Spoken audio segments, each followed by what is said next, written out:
இடமலம் entertainment நேயர்களுக்கு வணக்கம். நம்ம தொடர்ச்சியா பல்வேறு திரைப்படங்களுடைய விமர்சனங்கள் பார்த்துட்டு இருக்கோம். அந்த வகையில இன்னைக்கு நம்ம பார்க்க போற படத்தினுடைய என்ன அப்படின்னா, அனோமி அப்படின்னு சொல்லி ஒரு படம் ரிலீஸ் ஆயிருந்தது. மலையாளம்லையும் தமிழ்லையும் ரிலீஸ் ஆயிருந்த ஒரு படம் அப்படின்னு சொல்லலாம். இந்த படத்துல பாவனா அப்புறம் ரஹ்மான் ரெண்டு பேரும் லீட் ரோல் பண்ணியிருக்காங்க. பினு பாப்பு நடிச்சிருக்காரு. அதே மாதிரி அர்ஜுன் லால் பண்ணியிருக்காரு. ஷெபின் பென்சன் இந்த படத்துல ஒரு ரோல் பண்ணியிருக்காரு. விஷ்ணு அகஸ்தியா, அதே மாதிரி திருஷ்யா ரவிநாத் இவங்கெல்லாம் இந்த படத்துல ஒரு பார்ட்டா இருக்காங்க அப்படின்னு சொல்ல முடியும். ஸோ இந்த படத்தினுடைய ரிவ்யூ தான் நம்ம பார்க்க போறோம். இந்த படத்தை இயக்கியது ரியாஸ் அப்படிங்கிற ஒரு டைரக்டர். அவர் நீலி அப்படின்னு சொல்லி ஒரு படத்தை இதுக்கு முன்னாடி இணைந்து எழுதி இருந்தார். அவர் அந்த கதையெல்லாம் எழுதுறப்போ அந்த படத்தை சேர்த்து, அந்த படத்துக்கான கதையை சேர்த்து எழுதியிருந்தாரு. ஸோ அவர் இந்த படத்தை டைரக்ட் பண்ணிருக்காரு. ஹர்ஷ்வர்தன் ரமேஷ்குமார் தான் ஹர்ஷ்வர்தன் ரமேஸ்வர் தான் இந்த படத்தினுடைய மியூசிக் டைரக்டர். ஹர்ஷ்வர்தன் ரமேஸ்வர் பத்தி எல்லாருக்கும் தெரிஞ்சிருக்கும் அப்படின்னு சொல்லலாம். ஏன்னா அவர் அர்ஜுன் ரெட்டி படத்துக்கு அவர் தான் பிஜிஎம் ஸ்கோர் பண்ணாரு. அதே மாதிரி இன்னும் சொல்லணும்னா தமிழ்ல ஜோதி அப்படின்னு ஒரு படம் வந்துச்சு. அதே மாதிரி ப்ரோக் கோட் படத்துக்கும் அவர் தான் இது பண்ணியிருந்தாரு, மியூசிக் பண்ணியிருந்தாரு. ஸோ அப்படி சொல்லலாம். கண்ணும் கண்ணும் கொள்ளையடித்தால் அப்படின்னு சொல்லி ஒரு படம் ரிலீஸ் ஆகி ரொம்ப பெரிய ஹிட் ஆயிருந்தது. அதுக்கும் அவர் ஸோ இவங்கெல்லாம் ஒர்க் பண்ணியிருக்கக்கூடிய படம். இந்த படத்தை பாவனாவே ப்ரொடியூஸ் பண்ணியிருக்காங்க. இந்த படத்தை பத்தி தான் பேச போறோம். இந்த படம் எப்படி இருக்கு, இந்த படத்துல நடிச்ச ஆர்டிஸ்ட்லாம் அவருடைய எஃபோர்ட் எந்த அளவுக்கு போட்டிருக்காங்க, ஓவராலா இந்த படம் என்ன மாதிரியான ஒரு ரிசல்ட் கொடுக்குது அப்படிங்கிறதும் நான் உங்க ஹரீஷ் மோகத்தில் பேசுறதுக்காக வணக்கம் ஹரீஷ். சோ ஒரு இன்ட்ரோவே ரொம்ப கிறிஸ்பியா நீ எல்லார பத்தியுமே சொல்லிட்ட அப்படின்றதுதான். பாவனா அப்படி எடுத்தனா ஒரு கம்பேக் படம் அப்படின்றது தான் சொன்னோம். ஆஃப்டர் 3 இயர்ஸ் என்ன சொல்றது, இதுக்கு முன்னாடி இருந்ததை விட எனக்கு இப்போ ரொம்ப ஸ்டெமினாவோட இறங்கியிருக்காங்க பாவனா அப்படின்ற மாதிரி தான் படத்துல பாக்குறப்ப தோணுச்சு. படம் ஒரு சயின்டிபிக் த்ரில்லர் அந்த அந்த இதுல போறாங்க. சீரியஸ் கில்லிங் அந்த ஒரு ஜானவும் எடுத்திருக்காங்க. நான் ரொம்ப ஆச்சரியப்பட்டேன். அந்த கண்ணுங்க மேல ஃபர்ஸ்ட் இனிஷியலே காட்டுறப்போ அந்த கண்ணுல என்ன முகத்துல வண்டுகள் போறதும் அந்த கண்ணுல கட்டெரும்பு காட்டுறது, ஐ வாஸ் ஷாக்ட். என்னடா இது இப்படி எல்லாம் பண்றாங்களே அப்படின்னு சொல்லிட்டு. அந்த கண்ணு இறந்த டெட் பாடி, அதோட கண்ணுல கட்டெரும்பு போகுது. மை காட் அப்படின்ற மாதிரி இருந்தது. பட் என்ன சொல்றது, அகோரமா ஐயோ பார்த்தா அலற மாதிரி கிடையாது. இது எல்லாருமே பார்க்கலாம் இந்த படம். லைக் என்ன சொல்ற, 18 இயர்ஸ் கம்ப்ளீட் பண்ணி தான் பார்க்கணுன்றதெல்லாம் கிடையாது. பசங்க பார்த்தாங்கன்னா நிறைய விஷயங்கள் கூட இதுல இருந்து அவங்க எடுத்துக்கலான்றது தான். ஸோ இது அடல்ட் மூவின்னு தள்ளிடாதீங்கன்றது சொல்ல வரேன். ஏன்னா சயின்ஸ் இது.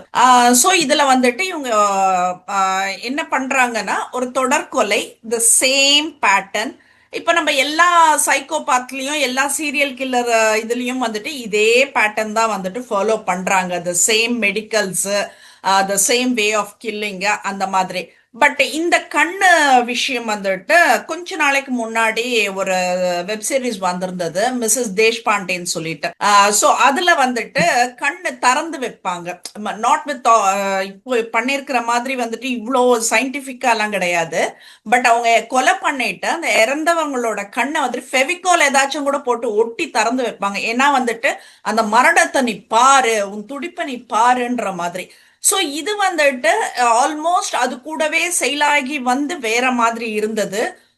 ரொம்ப கிளீனா இருந்தது. But one point of time நம்மளால கெஸ் பண்ண முடிஞ்சது. பாவனாவோட ஹஸ்பண்ட் இதுல கண்டிப்பா எங்கேயோ ஒரு இடத்துல சிக்குவான் அப்படின்னு சொல்லிட்டு எக்ஸ்பெக்ட் பண்ண ஒரு விஷயம் அது.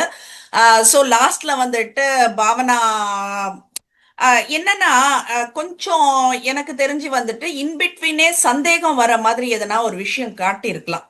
ஸோ டோட்டலி ரஹ்மான் லீட் எடுத்ததுக்கு அப்புறம் already she has done that ரிசர்ச்ன்றத கொண்டு வராங்க. ஏன்னா லாஸ்ட்ல யாருமே கிடையாது, அனாத மாதிரி நிக்கிறாங்க. அப்படின்றப்போ ரஹ்மான் ஓகே இந்த விஷயத்த நம்ம வெளியில கொண்டு வரக்கூடாது, மத்ததெல்லாம் அப்படியே அந்த சைக்கோபாத் எப்படி போச்சோ அது இப்படி இதுவும் போகட்டும், பாவனாவோட ஹஸ்பண்டோட டெத்தோ அப்படின்ற மாதிரி போறாரு. பாவனாவோட ஹஸ்பண்ட பாவனா தான் கொலை பண்றாங்க. அது ஃபைனலா அவங்க அதை இது பண்றாங்க. இதுல சிப்ளிங்ஸோட அட்டாச்மெண்ட் அது ஒரு விஷயம். ஃபர்ஸ்ட் அந்த ஒரு எமோஷனல் பாண்டிங் தான் இருந்தது. சிப்ளிங்கோட அட்டாச்மெண்ட் ஆகட்டும், இல்ல அந்த ஒரு ஆக்சிடென்ட்ல அந்த அம்மா எல்லாம் இறந்து போறப்போ எல்லாருக்குமே அந்த ஷாக் அப்படியே நிற்கும். ஸோ இதுக்கு சைக்காட்ரிஸ்டுக்கு போய் அந்த பையன் வந்துட்டு அந்த ட்ரீட்மெண்ட் எடுக்கிறப்போ எங்க அம்மாவோட வாய்ஸ் எனக்கு நல்லா தான் இருந்துட்டு போகட்டும்ன்ற மாதிரி கேட்கறதெல்லாம் வந்துட்டு ரொம்ப எமோஷனல் டச்சிங் சீனா தான் நான் பார்க்குறேன் நான். So these are all the things I admired இந்த ஃபிலிம் அப்படின்றது நான் சொல்வேன். ரொம்ப அழகா இருந்தது படம். ஆனா இன்னும் கொஞ்சம் பாவனாக்கு முதல்ல சந்தேகம் வரா மாதிரி ஒன்று பண்ணிருக்கலாமே, ஏன் கடைசி வரைக்கும் பாவனாக்கு அந்த சஸ்பிஷியஸ் லுக் ஏன் நம்மளுக்கு காட்டவே இல்லை, அது கொஞ்சம் எனக்கு சொதப்பல் மாதிரியே தான் தெரிஞ்சது. ஃபைனலி ரஹ்மான் கண்டுபிடிச்சதுக்கு அப்புறம் வந்துட்டு she is coming forward, already she has done the research. அந்த என்ன சொல்றது பிளட் குரூப்ல பாக்குறதாகட்டும், இல்ல வந்துட்டு அங்க போறப்போ வந்துட்டு என்ன சொல்றது அவரோட இது காலேஜ் எந்த காலேஜ்ல அவங்க பொண்ணு ஃபர்ஸ்ட் இறந்து போற பொண்ணு, ரிசர்ச் பண்ணியிருந்த பொண்ணு, அந்த ஈக்குவேஷன் டு டெத் அந்த ரிசர்ச் பிஹெச்டி பண்ணதுக்கு இருந்த அந்த பொண்ணு கூட வந்து அவங்க அப்பாட்ட வந்துட்டு அந்த போட்டோ காட்டிட்டு இவரை தெரியுமான்னு கேட்டதெல்லாம் லாஸ்ட்ல ஃபைனலா காட்டுறாங்க. நீ ஒரு 4 போட்டோ நமக்கு கூட காட்ட வேண்டாம், இவரை தெரியுமான்னுட்டுன்னு ஒரு இது கொடுத்திருந்தாலே okay she has reach the peak அப்படின்ற மாதிரி நம்மளுக்கு ஒரு எந்து இருந்திருக்கும். அந்த ஒரு இடத்துல சொதப்பல் பண்ணிட்டாங்களோன்னுட்டுன்னு என்னோட பார்வையில நான் சொல்றேன். உனக்கு எப்படி இருந்தது ஹரிஷ்? ஃபர்ஸ்ட் வந்து இந்த படத்தினுடைய கதை சொல்லணும் அப்படின்னா, ஜியான் அப்படிங்கிற ஒரு பையனை வந்து ஷெபின் பண்ணியிருக்காரு. பாவனாவுடைய தம்பியா நடிச்சிருக்காரு. நம்ம நீங்க சொன்ன மாதிரி ஆக்சிடென்ட்ல அவங்களுடைய அப்பா அம்மா இறந்துருவாங்க. பாவனாவும் உயிருக்கு போராடிட்டு இருப்பாங்க. இந்த பையன் தான் வந்து காரை விட்டு வெளியில வந்து அவங்க அம்மா அப்பா இறக்குறது நேரில் பார்த்துருப்பான். அதுல வந்து ட்ராமால போய் சைக்காட்ரிக் இது எடுத்துட்டு இருப்பாரு, ட்ரீட்மெண்ட் எடுத்துட்டு இருப்பாரு. ஸோ நிறைய சூசைட் தாட்ஸ் எல்லாம் இருக்கும் அந்த பையனுக்கு. ஸோ அதெல்லாம் தாண்டி அந்த பையன் வந்து பாவனாக்காக தான் வாழ்ந்துட்டு இருப்பா அப்படிங்கிற மாதிரி காட்டியிருப்பாங்க. திடீர்னு ஒரு நாள் வந்து அந்த பையன் காணாம போயிடுவான். இவங்க பாவனா கால் பண்ணுவாங்க, ஏதோ ஒரு சூசைட் கேஸ் அட்டன் பண்றதுக்கு போயிருப்பாங்க. இவங்க வந்து ஃபாரன்சிக் டிபார்ட்மெண்ட்ல ஒர்க் பண்ணிட்டு இருப்பாங்க. பாவனா ஒரு சூசைட் சம்மந்தப்பட்ட ஒரு பாடி பார்க்கறதுக்காக போயிருப்பாங்க. அங்க அதெல்லாம் முடிச்சுட்டு இவங்க ஜியானுக்கு கால் பண்ணாங்க. ஜியான் வந்து எனக்கு இன்ட்ரெஸ்டே இல்லை அப்படிங்கிற மாதிரி பதில் சொல்லுவாரு. பட் அதுக்கப்புறம் அவர் ஓகே சொல்லுவாரு. இவங்க மறுபடியும் கால் பண்ணுவாங்க, அவர் எடுக்கவே மாட்டாரு. வீட்டுக்கு வந்து பார்ப்பாங்க, வீட்டில் ஆள் இருக்க மாட்டாங்க. ஸோ அப்போ இவங்க வந்து பாவனா தேட ஆரம்பிப்பாங்க, எங்க போயிருக்கான் தேட ஆரம்பிக்கும் போது தம்பி காணும் அப்படிங்கிற ஒரு இடத்துல அப்போ போலீஸ் கிட்ட போவாங்க. போலீஸ் வந்து அது விசாரிக்கிறோம் அப்படின்னு சொல்லி கம்ப்ளைண்டா வாங்குவாங்களே தவிர விசாரிச்ச முறை சரியா இருந்திருக்காது. அடுத்த நாள் காலையில அவங்க அப்பா அம்மா எங்க ஆக்சிடென்ட் ஆயிருந்தாங்களோ அதே இடத்துல வந்து அந்த பாடி கிடைக்கும். அதுக்கப்புறம் பாவனா நிறைய ரிசர்ச் பண்ணுவாங்க. அவங்களுடைய இந்த ஃபாரன்சிக் எக்ஸ்பர்ட் டீம் வச்சுக்கிட்டு நிறைய ரிசர்ச் பண்ணி இது எதனால நடந்தது, என்ன பிரச்சனை, என்னங்கிறதெல்லாம் பார்க்கும்போது ஒரு குறிப்பிட்ட விஷயம், அந்த பையன் வந்து விஷம் சாப்பிட்ருக்கான் அப்படிங்கிறது ஒரு விஷயமா இருந்தாலும் ப்ரோபோஃபோல் அப்படிங்கிற அந்த ஒரு விஷயம் வந்து ஒரு முக்கிய பங்காற்றுது இந்த படத்துல. ஏன்னா இதுக்கு முன்னாடி அவங்க அட்டன் பண்ண கேஸ்லயும் அதே ப்ரொபோஃபோல் சம்பந்தப்பட்ட ஒரு குறிப்பிட்ட அளவு ப்ரொபோஃபோல் வந்து அந்த பையன் எடுத்திருப்பாங்க, மாதிரி ரிப்போர்ட் கொடுத்திருப்பாங்க. அதே விஷயம் தன்னுடைய தம்பியோடைய டெத்லையும் இருக்கும்போது இவங்களுக்கு ஒரு டவுட் வரும். ஸோ அந்த டவுட் வச்சுட்டு என்ன பண்றாங்க அப்படின்னா, தம்பி இறந்த இடத்துல இருந்த இந்த போட்டோ காப்பீஸ் வீடியோஸ் எல்லாம் வந்து மறுபடியும் இது பண்ணுவாங்க, பார்ப்பாங்க. அப்போ அவங்க கார் டயர்ல இருக்கும், கார் டயர் மார்க்ஸ்லாம் வந்து பார்ப்பாங்க. என்ன கார் டயர் மார்க் என்னங்கிறதெல்லாம் பார்த்துட்டு கமிஷனர்கிட்ட போயிட்டு இந்த மாதிரி ஒரு சீரியல் கில்லர் இருக்கான், இந்த மாதிரியான கேசஸ் மட்டுமே வந்து அவன் வந்து டார்கெட்டா வச்சுட்டு இவங்க எல்லாம் கொலை பண்றான் அப்படிங்கிறத சொல்லி இதெல்லாம் இவர் வந்து சூசைட் கேஸா முடிச்சிட்டாரு. ஆனா இது வந்து சூசைட் கிடையாது, இட் இஸ் அ மர்டர் அப்படின்னு சொல்லி எக்ஸ்பிளைன் பண்ணாங்க. நான் அதை கோர்ட்டுக்கு கொண்டு போறேன், கோர்ட்ல வந்து இதை பார்த்தேன் அப்படின்னு சொல்லிட்டு போயிடுவாங்க. அப்போ ரஹ்மான்ட்ட வந்து கமிஷனர் சொல்லுவாரு, கோர்ட்டுக்கு போனா நம்ம எல்லாம் ஒன்றும் பண்ண முடியாது, நம்மளுடைய மானமே போயிடும் அப்படிங்கிறப்போ ரஹ்மான் சொல்லுவாரு, இல்ல நான் பாத்துக்கிறேன் அப்படின்னு சொல்லுவாரு. பட் ஒண்ணுமே நடக்காது. ரஹ்மானுக்கு அதுக்கு முன்னாடி ஒரு ட்ராமா இருக்கும். அவர் ஒரு கேஸ் ஹேண்டில் பண்ணியிருப்பாரு. வேற சாதி சேர்ந்தவங்க வந்து காதல் பண்ணியிருப்பாங்க. அவங்க கல்யாணத்துக்கு பேசிட்டு இருக்கும்போது அந்த பையனை அடிச்சே கொண்டிருப்பாங்க. அந்த வீட்டுல பொண்ணோட வீட்டை இருப்பாங்க. இந்த பொண்ணும் சூசைட் பண்ணி செத்து போயிருக்கும்.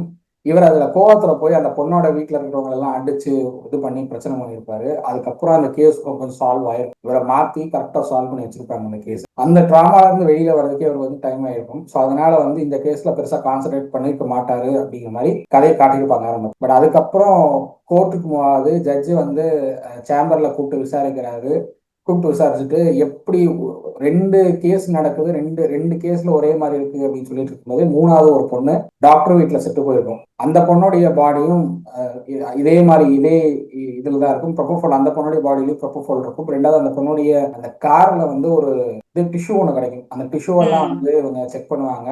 அது புதுசா இருக்கு அப்படின்னு சொல்லுவாங்க. அதே மாதிரி ஃபிங்கர் பிரிண்ட் ஒன்று இருக்கும், அதுவும் புது நபரா இருப்பாரு. இதெல்லாம் ஜட்ஜ் வந்து பார்த்து இதெல்லாம் எடுத்ததுக்கு அப்புறமா இதை வந்து நீங்க தனியா கண்டுபிடிங்க, இதை தனியா நீங்க விசாரிங்க அப்படின்னு சொல்லுவாரு. அதுக்கப்புறம் ஒரு 1 வீக் கேப்ல நீங்க இதை விசாரிக்கணும்னு ரஹ்மானுக்கு வந்து கமிஷனர் ஆர்டர் போடும். இதெல்லாம் நடந்துட்டு இருக்கும்போது ஒரு பக்கம் வந்து இவங்க தனியா விசாரிப்பாங்க, பாவனா தனியா விசாரிப்பாங்க. எனக்கு போலீஸ் மேல நம்பிக்கை இல்லை. ரஹ்மான் வந்து அவருடைய ஸ்டைல்ல விசாரணை ஆரம்பிப்பாரு. ஸோ அவர் ரஹ்மான் என்ன பண்ணுவாருன்னா, அந்த டாக்டர் ட்ரீட்மெண்ட் பண்ண 3 டாக்டர்ஸ், அதே மாதிரி அந்த டாக்டர்ஸோடைய அசிஸ்டன்ட்ஸு, கடைசியா அந்த 3 பேரையும் பார்த்தவங்கன்னு சொல்லி 9 பேரை கூப்பிட்டு தனித்தனியா விசாரிப்பாரு. விசாரிச்சதுல எதுவுமே கிடைச்சிருக்காது. அப்போ இவர் என்ன பண்ணுவாருன்னா, அந்த டாக்டர்ஸோட அசிஸ்டன்ஸ் மட்டும் தனியா கூட்டிட்டு வாங்க அப்படின்னு சொல்லுவாரு. கூட்டிட்டு வந்தப்போ எங்களுக்கு எல்லாம் எதுவுமே இல்லையா, இங்க டைம் ஏன் வேஸ்ட் பண்றீங்கன்னு சொல்லி கேட்பாங்க. இவர் அடிப்பார், ஒருத்தன் அடிச்ச உடனே எல்லாரும் உண்மையை சொல்ல ஆரம்பிச்சுவாங்க. நாங்க வந்து ரிசர்ச்சுக்காக நாங்க சில பேப்பர்ஸ் எல்லாம் கொடுத்தோம், அதுல இந்த 3 பேரோட பேர் இருக்கு அப்படின்னு சொல்லும் போது, ரிசர்ச் யார்கிட்ட கொடுத்தீங்க என்னன்னு கேட்கும்போது, நாங்க ஒருத்தர் கொடுத்துருக்கோம் அப்படின்னு சொல்லி அவர் போட்டோ கொடுப்பாங்க. அந்த பையனை தேடி கண்டுபிடிச்சு பிடிக்கிறதுக்குள்ள இங்க பாவனா வந்து கிட்டத்தட்ட குற்றவாளியை நெருங்கிடுவாங்க. அந்த கடைசி வாய்ஸ் மெசேஜ் வந்திருக்கும் தம்பிகிட்ட இருந்து, அதை வந்து ஒரு ஆடியோ டெக்னீஷியன் மூலமா இவங்க வந்து என்ன ஏதுன்னு பார்ப்பாங்க. அப்போ அந்த வாய்ஸ் மெசேஜ்ல ஒரு வாய்ஸ் இருக்கும், அது எனக்கு தெரிஞ்ச வாய்ஸ் அப்படின்னு. அது தெரிஞ்ச வாய்ஸ் யாரோட வாய்ஸ்ன்னு இவங்க காட்டிக்க மாட்டாங்க. அதுக்கப்புறம் டைரக்டர் ரஹ்மான் என்ன பண்றாரு அப்படிங்கிற மாதிரி கொண்டு போயிருப்பாங்க படம். ஸோ ரஹ்மான் வந்து அந்த நபரை வந்து ஹாஸ்டலுக்கு போவாரு, ஹாஸ்டலுக்கு போய் பிடிப்பாரு, அவன் ஓடி போவான், தப்பிச்சு ஓடுவான், துரத்தி போய் பிடிப்பாரு, சண்டை போட்டு பிடிப்பாரு. பிடிச்சிட்டு வந்து அந்த டைம்ல இன்னொரு இதே மாதிரி ஒரு பையனை வந்து காணாம போயிருப்பான். அந்த பையன் எப்படி காணாம போனாங்கிறது தெரியாது. போலீஸ் வந்து எல்லா செக் போஸ்ட்லயும் ஆள் போட்டு தேடிட்டு இருப்பாங்க. அப்போ இந்த பிடிப்பட்டவன் என்ன சொல்லுவான், எனக்கு வந்து ஒருத்தர் பணம் கொடுத்தாரு, ப்ரொபோசல் கேட்டாரு, நான் ப்ரொபோசல் கொடுத்தேன். அதே மாதிரி ஒரு 3 ஹாஸ்பிட்டல் எனக்கு பரிந்துரை பண்ணி அங்க இருக்கிற இந்த மாதிரி கேசஸ்க்கான டீட்டெயில்ஸ் எல்லாம் கேட்டாரு, பேஷண்ட்ஸோட லிஸ்ட்ல என்கிட்ட கேட்டாரு, நான் அதெல்லாம் கொடுத்தேன். நான் எனக்கு உடனே பணம் வந்துச்சு, அதனால கொடுத்தேன் அப்படின்னு சொல்லுவான். அப்போ அதெல்லாம் வந்து ஆராய்ச்சி பண்ணும்போது ஒரு பெங்காலை சேர்ந்த ஒரு குரூப்பும் அந்த ஏடிஎம் வாட்ச்மேன் தான் இவனோட அக்கௌண்ட்டுக்கு பணம் போட்டுருக்காங்கிறது. அப்போ அந்த பெங்காலை சேர்ந்தவங்க இந்த ஏடிஎம் வாட்ச்மேன் எல்லாம் விசாரிக்கும் போது ஒரு கார் வந்துச்சு, ஒரு ஏடிஎம் வேன் மாதிரி ஒன்று வந்துச்சு, அதுல இருக்கிற எங்கிட்ட கொடுத்தாரு, நாங்க போட்டோம் அப்படின்னு சொல்லுவாங்க. சிசிடிவி ஃபுட்டேஜ் எல்லாம் பார்க்கும்போது அந்த ஏடிஎம் வேன் என்னன்னு கண்டுபிடிப்பாங்க. அந்த ஏடிஎம் வேன் வச்சிருக்கிறவர்கிட்ட போய் பார்ப்பாங்க, நம்பர் அதே நம்பர் தான், வண்டி எங்களோடது இல்லைன்னு வர. அப்ப இந்த நம்பர் எங்கெல்லாம் போயிருக்கு, என்ன எந்த ஏரியாலாம் இருக்குன்னு பார்க்கும்போது, அதாவது குறிப்பிட்ட அந்த 3 இடத்துக்கு மட்டும் தான் டிராவல் ஆயிருக்கு இந்த வண்டி, வேற எங்கேயுமே போயிருக்காது. ஸோ அப்போ இது வேற எங்கேயாவது டிராவல் ஆயிருக்கா அப்படின்னு சொல்லி இவங்க சிசிடிவி ஃபுட்டேஜ் எல்லாம் செக் பண்ணிட்டே இருப்பாங்க. அதே டைம் பாவனா அடுத்த கட்டத்துக்கு போயிடுவாங்க. அவங்க இதுக்கு முன்னாடி இதே மாதிரி கேசஸ் இருக்கா அப்படின்னு பார்க்க சொல்லியிருப்பாங்க போலீஸ் பிசிஷியன் வச்சு. அப்போ போலீஸ் பிசிஷியன் சைட்ல இருந்து இவங்களுக்கு ஒரு தகவல் இருக்கும், இதுக்கு முன்னாடி ஒரு கேஸ் இருந்தது, இது மாதிரி ஹார்ட் அட்டாக்ல அந்த பொண்ணு இறந்து போயிருக்கும், ஜெசின்னு நினைக்கிறேன் அந்த பொண்ணோட பேரு. அந்த பொண்ணு வந்து ஹார்ட் அட்டாக்ல இறந்து போயிருக்கும். அந்த பொண்ணு வந்து எதனால இறந்தாங்க அப்படிங்கிறப்போ அந்த பொண்ணுடைய பாடியிலையும் குறிப்பிட்ட அளவு ப்ரொபோசல் இருக்கும் அப்படின்னு சொல்லி ரிப்போர்ட் கொடுத்துருப்பாங்க அப்படின்னு சொல்லி ஒரு ரிப்போர்ட் வந்து. ஸோ இவங்க அந்த பொண்ணோட வீட்டுக்கு போவாங்க. அந்த பொண்ணோட வீட்டுக்கு போய் அந்த பொண்ணோட அப்பாவை பார்ப்பாங்க, அந்த பொண்ணோட ரூமெல்லாம் செக் பண்ணுவாங்க. கம்ப்ளீட்டா எல்லாமே டெத் பத்தின தகவலாக தான் இருக்கும். எல்லாமே அது சம்மந்தப்பட்ட புக்ஸாக தான் இருக்கும். எல்லாத்தையும் பார்ப்பாங்க. எல்லாத்தையும் பார்த்துட்டு கடைசியா அவங்க வந்து ஒவ்வொரு புக்கையும் ஆராய்ச்சி பண்ணும்போது அங்க வந்து அவங்களுக்கு கிடைக்கிற ஒரே ஒரு டாபிக் என்ன அப்படின்னா, அது வந்து ஈக்விட்டி டு டெத். அந்த அந்த ஒரு டாபிக்கை வச்சுட்டு அவங்க வந்து அஜய் அப்படின்னு ஒருத்தர் வந்து தேடி போவாங்க. ஸோ அந்த அஜய் அப்படிங்கிறவர் யாருன்னா இந்த டாபிக்ல ரிசர்ச் பண்ணிட்டு இருந்தாரு. அவர் அஜய் இல்ல, சஞ்சய் நினைக்கிறேன். சஞ்சய்ங்கிறவர் இந்த டாபிக்ல வந்து ரிசர்ச் பண்ணிட்டு இருந்திருப்பாரு. இந்த டீமோடைய லீடாவும் இருந்திருப்பாரு. இந்த டீம் அந்த ஹாஸ்பிட்டல்ல அவங்க வந்து அந்த ஹாஸ்பிட்டல் காலேஜ்ல வந்து படிச்சுட்டு இருந்திருப்பாங்கன்னா, அப்போ அந்த டீமை லீட் பண்ணி இந்த ரிசர்ச் அவர் தான் லீட் பண்ணி கொண்டு போயிட்டு இருந்திருப்பாரு. இவங்க எல்லாம் கூட பயணிச்சு டிராவல் பண்ணிட்டு இருந்திருப்பாங்க அந்த ரிசர்ச். ஸோ அவங்களுக்கு வந்து ஃபர்ஸ்ட் டெஸ்டிங் பேஷண்டா இந்த பொண்ணு தான் இருந்திருக்கும். கரெக்டா குறிப்பிட்ட நேரத்துல வந்து ஹார்ட்டை ஸ்டாப் பண்ணிட்டு மறுபடியும் அந்த பொண்ணை ரிவைவ் பண்ணணும் அப்படிங்கிறது தான் அவங்கள பேசிப்பாங்க. பட் அந்த பொண்ணு செத்து போயிருக்கும். அதுக்கப்புறம் அந்த பையன் யாரு என்னங்கிறதெல்லாம் தேடி கண்டுபிடிக்கிறதுக்குள்ள இவங்களுக்கு போலீஸ்க்கு வந்து கூவத்தூர் வரைக்கும் அந்த வேன் போயிருக்கு அப்படிங்கறது தெரிய வந்திருக்கும். கூவத்தூர்ல அவங்க சர்ச் பண்ணிட்டு இருப்பாங்க. இவங்களுக்கு அந்த சஞ்சய் யாருங்கிறது அந்த ஹாஸ்பிட்டல் டீன்கிட்ட போய் பேசியிருப்பாங்க. இவர் தான் சஞ்சய், இவர் இப்ப இங்கதான் இருக்காரு அப்படின்னு சொல்லியிருப்பாங்க.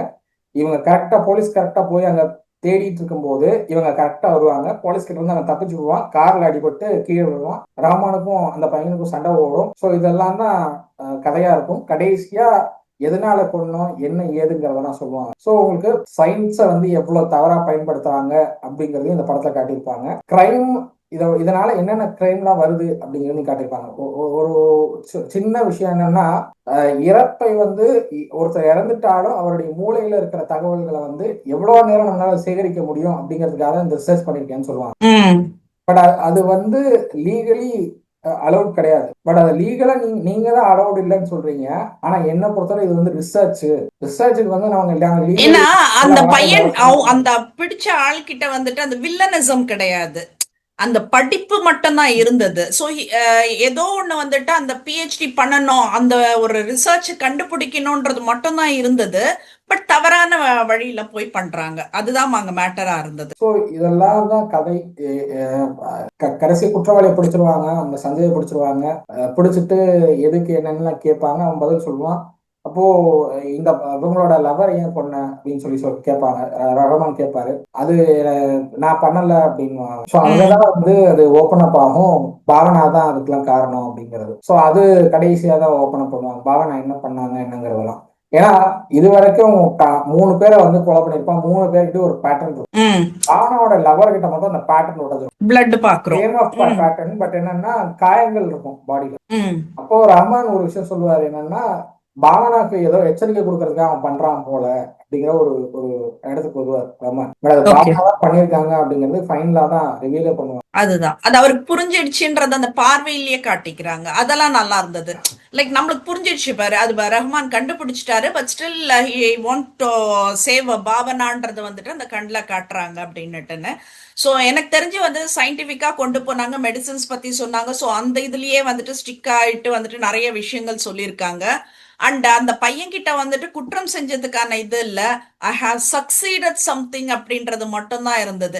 அவங்க என்ன இப்ப அவங்க வந்துட்டு ஆசைப்பட்டது வந்துட்டு அம்மாவோட குரல் கேட்கணும்னு அவன் கேட்டான் அப்படின்றதுதான் வந்துட்டு சந்தோஷமா சொல்றாங்கன்றப்போ வந்து இவங்களை என்ன மாதிரி நம்ம ஜட்ஜ் பண்றது அப்படின்றதே ஒரு பெரிய கொஸ்டினா இருக்கு. 3 பேரையும் ஆராய்ச்சி பண்ணும்போது 3 பேருடைய பிரெயின்லயும் என்ன ஸ்டோரேஜ் ஆயிருக்கு அப்படிங்கறத விஷுவலா காட்டியிருப்பாங்க. அது வந்து ரொம்ப வித்தியாசமா இருந்தது. ஆமா, இந்த பையன் வந்து அவங்க அம்மா பீச்ல இருப்பாங்க, அவங்க அம்மாவுக்கு தேடி போகுமா.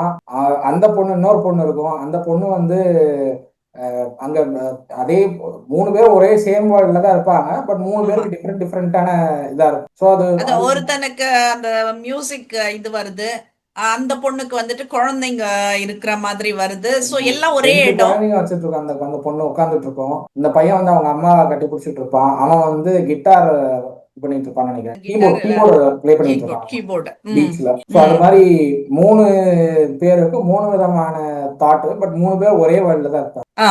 அது ரொம்ப கியூட்டா இருந்தது. லைக் என்ன சொல்றது, சயின்ஸ்ல என்னமோ இவங்க அச்சீவ் பண்றதுக்காக கொண்டு போயிருக்காங்க. பட் உயிர் போனது அது வந்துட்டு கிரைம். பட் என்ன சொல்றது, அவங்க ஆழ் மனசுல இருந்த ஒரு விஷயம் வந்துட்டு மறுபடியும் வந்து எக்ஸ்பெரிமெண்டலா பார்த்துருக்காங்கன்றது வந்துட்டு ரொம்ப சந்தோஷமான ஒரு விஷயமா இருந்தது எனக்கு. அந்த இது அவங்களோட அந்த ஹாப்பினஸ் எனக்கு பிடிச்சது. 3 பேர் இறந்தவங்களோட அந்த லாஸ்ட் ஹாப்பினஸ் எனக்கு ரொம்ப பிடிச்சது. ஏன்னா என்ன சொல்றது, எதை மறக்க அவங்க டேப்லெட்ஸ் எடுத்துட்டு இருந்தாங்க, சைக்காட்ரிஸ்ட போயிட்டு இருந்தாங்களோ, இது மட்டும்தான் என்னோட இதுல இருக்குன்னுட்டுன்னு சொல்லிட்டு இருந்தாங்களோ, லாஸ்ட்ல வந்துட்டு அது என்னத்துக்காகன்றத வந்துட்டு அவங்க அதுலயே முடிச்சது வந்துட்டு எனக்கு கொஞ்சம் பெட்டரா இருந்த மாதிரி தோணுச்சு. மற்றபடி everything was fine. Bhavana acting சூப்பர்பா இருந்தது. என்ன சொல்றது, பாவனா பாய் ஃப்ரெண்டா வரவங்க கூட வந்துட்டு கடைசி வரைக்கும் ஒரு டவுட் கூட வராத மாதிரியே தான் நடிச்சாரு. பட் நம்ம எல்லாம் நிறைய படம் பார்க்கறதுனால வந்துட்டு அது கொஞ்சம் எனக்கு ஒரு சஸ்பீஷியஸ் லுக் இருந்தது. But still he didn't give me that ஸ்பேஸ்ன்ற மாதிரி இருந்தது. நான் இல்ல அப்படின்ற மாதிரி அவர் பாட்டுன்னு அவர் நடிச்சிட்டு இருந்தாரு. பாவனாவோட எல்லா இடத்துலயும் டிராவல் பண்ணிட்டு இருந்தாரு. பாவனாவோட கேரக்டர்லயே கடைசியில அந்த எல்லாம் பண்ணி அவங்க தான் பண்ணிருப்பாங்க. இப்போ இன்ட்ராகேஷன் வரும்போது அவங்களே சொல்ற மாதிரி இருக்கும், ஏன் கூட தான் அவர் இருந்தாரு, அப்புறம் எப்படி நீ சொல்லுவ அப்படின்னு சொல்லி அவங்களே கேள்வி எழுப்புற மாதிரி. பட் வந்து இவங்க தான் எல்லாமே பண்ணிருப்பாங்க. அவர் கொலை பண்ணது இவர் தான் பண்ணிருப்பாங்க, இவங்க தான் பண்ணிருப்பாங்க. அது கடைசியா ரிவீல் ஆகும்போது ரஹ்மானுக்கு புரியும், பட் மத்த யாருக்கும் தெரியறதுக்கான பாசிபிலிட்டி இருக்கு. கண்டிப்பா. ஸோ ஆன் த ஹோல் வந்துட்டு இது அடல்ட்ஸ் மூவி, ஏ சர்டிஃபிகேட்டட் அப்படின்னு சொல்லிட்டுன்னு இது பண்ண வேண்டாம். அதுல ஒன்றும் கிடையாது. பாவனாவோட அந்த பாய் ஃப்ரெண்டை வந்துட்டு கொலை பண்றது மட்டும்தான் வந்துட்டு அது ஒரு இதுவா தெரியுது நம்மளுக்கு. மத்ததெல்லாம் வந்துட்டு சயின்ஸா வச்சு பாத்தீங்கன்னாக்கா ரொம்ப அருமையா இருக்கு படம் அப்படின்னு தான் சொல்வேன் நான். ஏன்னா இதுக்கு த்ரில்லர் படம் அப்படின்னா மலையாளம் வந்துட்டு அடிச்சுக்க முடியாது, அந்த அளவுக்கு கொண்டு வந்துட்டு இருக்காங்க. சோ இதுல சுஜித் மேல் சாருடைய சினிமாட்டோகிராஃபி ஆகட்டும், அதே மாதிரி வந்து கிரண்தாஸ் அவருடைய எடிட்டிங் ரெண்டும் வந்து ரொம்ப பர்ஃபெக்டா படத்துல வந்து ஒர்க் அவுட் ஆயிருக்குன்னு சொன்னாங்க. ஏன்னா சுஜித் சார் வந்து அவருடைய சினிமாட்டோகிராஃபியில எங்க எப்படி எதை காட்டணும் அப்படிங்கறது ரொம்ப அழகா பண்ணியிருக்காரு, பார்க்க முடியுது.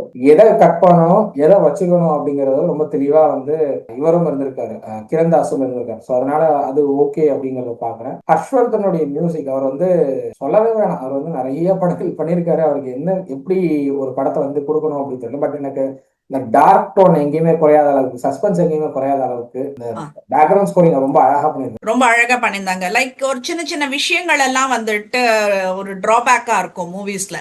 லைக் அந்த நம்பர் பிளேட் வந்துட்டு எல்லாரும் மாத்துறாங்க, அது ஓகே. பட் ஒரே வண்டி வந்துட்டு 3 இடத்துக்கும் வருது, அதுவும் ஏடிஎம் வண்டி வருது, அந்த அந்த ஒரு இது அழகா பண்ணியிருந்தாங்க. அடுத்தது வந்துட்டு இவங்களுக்கு டவுட் வரக்கூடாதுன்ற மாதிரி வந்துட்டு அந்த பெட் ஷாப்ல இருக்கிற மாதிரி அந்த ஒரு இது கொண்டு வராங்க. அந்த கிளாக் ரூம்ல வந்துட்டு அந்த பணம் வைக்கிறதாகட்டும் எடுக்கிறதாகட்டும், அப்போ வந்துட்டு அந்த ஃபிளாட் ஓனர், ஃபிளாட் செக்யூரிட்டி சொல்வாரு, இப்படி ஒண்ணு இருக்கிறதே இங்க யாருக்கும் தெரியாது அப்படின்னு சொல்லிட்டேன்னு. சரி, அதை சிசிடிவில செக் பண்ணாக்க யாருன்றது கண்டுபிடிக்கலாம்னாக்கா அது ஃபுல்லா மாஸ்க் போட்டுட்டு அது வந்து எடுக்கிறாங்க. ஸோ ஒரு இது கூட மிஸ் பண்ணாம எல்லாம் கிளியரா எது எது பண்ணணும் அப்படின்றத ரொம்ப நுணுக்கமா பார்த்து செய்திருக்காங்கன்றது தான். Like we have to appreciate all திஸ்ன்றது தான். நம்ம வந்துட்டு ரிவ்யூ சொல்றோம்னாக்கா சும்மா ஏனோ தானோன்னுட்டுன்னு சொல்றதுக்கு இல்லை இந்த ரிவ்யூ. ஒவ்வொரு நுணுக்கங்களும் நீங்க எது எதுலலாம் வந்துட்டு நிறைய படங்கள்ல சொதப்பிருப்பாங்களோ அந்த மாதிரி சின்ன சின்ன விஷயங்கள் எல்லாம் எடுத்து பண்ணிருப்பாங்க. அந்த கூவத்தூருக்கு 3 பாடியும் கொண்டு வராங்கன்றதே வந்துட்டு ரஹ்மான் கண்டுபிடிக்கிறப்போ நம்ம இந்த கோணத்துல யோசிக்கவே இல்லையே அப்படின்ற மாதிரி ஒரு இது இருந்தது. ஸோ என்ன சொல்றது, ஒரு ஃபுல் பேக்டு அதுக்கு மீல் ஒரு மாதிரி வந்துட்டு. டைம்லைன் கொடுப்பாரு. இங்க இருந்து இவ்வளவு தூரம் டிராவல் பண்ணணும்னா 1 hour, அங்க இருந்து அவ்வளவு டிராவல் பண்ணா 1 hour 15 minutes, இங்க இருந்து இவ்வளவு டிராவல் பண்ணா 45 minutes. அந்த டைம் டியூரேஷனோட அவர் கனெக்ட் பண்ணுவார். அது அதுதான் வந்து இப்போ எக்ஸலண்டான இதுன்னு பேங்க் அக்கௌண்ட்டுக்கு பணம் வந்திருக்குனாக்கா அந்த அக்கௌண்ட்டை செக் பண்றப்ப வந்துட்டு அது டெபாசிட் பண்ண பணமா இருக்கும். So each and every thing சூப்பராக பண்ணியிருந்தாங்க. எனக்கு அவ்வளோ பிடிச்சது அந்த இதுவை எடுத்து பார்க்குறப்போ. ஒவ்வொரு சீனும் இதை மிஸ் பண்ணக்கூடாதுன்னு அந்த அளவுக்கு பார்த்த மாதிரி இருந்தது எனக்கு. அண்ட் இது ஸோ ஹர்ஷ்வர்தன் அவருக்கு இதுதான் ஃபர்ஸ்ட் மலையாள படம். ஓகே, அவருக்கு தான் இது கம்போசிங் ஃபர்ஸ்ட் மாதிரியே தெரியல. கம்ப்ளீட்டா எல்லா படத்துக்கும் அந்த பேக்ரவுண்ட் ஸ்கோரிங் ஆகட்டும், பாட்டுக்கு ரெண்டுக்கும் சேர்த்து கம்ப்ளீட்டா பண்றது இது ஃபர்ஸ்ட் டைம். இது ஃபர்ஸ்ட் மாதிரி தெரியல, ரொம்ப மெச்சோர்டா இருந்தது ஒவ்வொரு சீனுமே. So it was really good அப்படின்றத நான் சொல்லுவேன் நான். So what else? படம் நல்லா இருக்கு, தாராளமா தியேட்டர்ல போய் பார்க்கலாம். இன்னும் ஓடிட்டு தான் இருக்கு படம். 6ஆம் தேதி வந்தது, இன்னைக்கு 10ஆம் தேதி, 4 நாள் தான் ஆச்சு. நல்லா போயிட்டு இருக்கு. ஏன்னா ஃபர்ஸ்ட் டேவே வந்து 23 லட்சம் வந்து லாபம் பார்த்துருக்கு அப்படின்னு சொல்லப்படுது. 2ஆம் நாள் 48 லட்சமா அது வந்து இன்க்ரீஸ் ஆயிருக்கு, அந்த ப்ராஃபிட் இன்க்ரீஸ் ஆயிருக்கு அப்படின்னு சொல்லப்படுது. ஸோ அதனால நல்லா வெல்கம் பண்றாங்க. கேரளாலையும் சரி தமிழ்நாட்டிலையும் சரி நல்லா வெல்கம் பண்றாங்க. தமிழ்நாட்டில் குறைவான தியேட்டர்ஸ்ல மட்டும்தான் ஓடுது அப்படின்னு நினைக்கிறேன். நானே 2-3 தியேட்டர்லாம் பார்க்குறேன், ரொம்ப குறைவான தியேட்டர்ஸ்ல ஓடுது. கேரளாவில் வந்து கம்ப்ளீட்டா நிறைய தியேட்டர்ஸ்ல போறது பார்ப்போம். ஏன்னா கேரளாவில் அனஸ்வரா அவங்களுடைய படம் போயிட்டு இருக்கு, இதுவும் போயிட்டு இருக்கு. அப்படிங்கிறதுனால கொஞ்சம் டிஃபிகல்ட்டா இருக்கு. பட் நிறைய தியேட்டர்ஸ்ல போயிட்டு தான் இருக்கு. படம் நல்லா தான் இருக்கு, நல்ல ரெஸ்பான்ஸ் கொடுத்துட்டு தான் இருக்கு.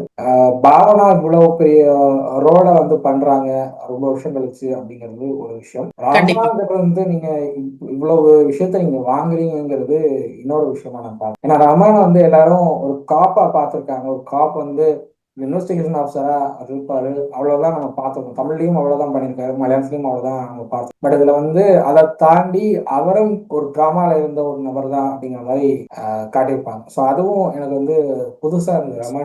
ரமான் கிட்ட நான் அதான் புதுசா பார்த்தேன். பாவனா வந்து அவங்க நிறைய கோத்ரூ பண்ணியிருக்காங்க, அவங்களுடைய பர்சனலா நிறைய விஷயங்கள் கோத்ரூ பண்ணியிருக்காங்க. இப்போ கூட சமீபத்துல கூட ஒரு பஞ்சாயத்து ஓடிச்சு. ஸோ அதெல்லாம் தாண்டி அவங்க இந்த படம் பண்ணியிருக்காங்க படம் பண்ணியிருக்காங்க, அப்படிங்கிறது அந்த அளவுக்கு ஸ்டடி பண்ணி இந்த படத்தை பண்ணியிருக்காங்கன்றதே வந்துட்டு ஒரு பெரிய அப்ரிசியேஷன் கொடுக்கணும் அப்படின்றது தான். அந்த ஹோல் எல்லாரும் தியேட்டர்ல போய் பார்க்கறது பெட்டர்ன்னு தான் நான் சொல்லுவேன் இந்த படத்தை. அந்த அளவு இதுதான் ஃபர்ஸ்ட் படம். ரியாஸ்க்கும் இதுதான் வந்து ரியாஸ் மரத்துக்கும் இதுதான் ஃபர்ஸ்ட் படம். அவர் வந்து கதை எழுதி டைரக்ட் பண்றது இதுதான் முதல் முறை மலையாளத்துல. ஸோ அவர் வந்து இது எனக்கு முதல் படம் பண்ற மாதிரி தெரியல. ஏற்கனவே கதைகள் எழுதியிருக்காரு, பட் டைரக்ட் பண்றதும் எனக்கு இது ஃபர்ஸ்ட் டைம்ங்கிற மாதிரி எனக்கு தோணல. அந்த அளவுக்கு ரொம்ப அழகா தன்னுடைய டேரக்டர் டச் எங்க இருக்கிறமோ அதெல்லாம் கரெக்டா பண்ணியிருக்காரு அப்படின்னு என்னை பொறுத்தவரை நான் இந்த படத்துக்கான ரேட்டிங்கா நான் 4.5 அப்படின்னு. நீங்க எவ்வளவு யா கொடுப்பீங்க? தாராளமா 4.5 கொடுக்கலாம் எனக்கு தெரிஞ்சு. ஸோ அந்த 4.5க்கு வந்துட்டு அவங்க ஜட்ஜ் பண்ற அளவுக்கு இருந்தது படம் அப்படின்றது தான், ஜஸ்டிஃபை பண்ணியிருக்காங்கன்றது தான் நான் சொல்லுவேன். ரொம்ப சூப்பர் மூவி அப்படின்றது தான் நான் சொல்லுவேன். ஸோ தாராளமா படத்தை தேட்டர்ல போய் பார்க்கலாம், தேட்டர்ல போய் பாருங்க. வேற ஒரு டாபிக்ல வேற ஒரு ரிவ்யூவோட நாங்கள் வந்தோம். அதுவரை நன்றி. தேங்க்யூ.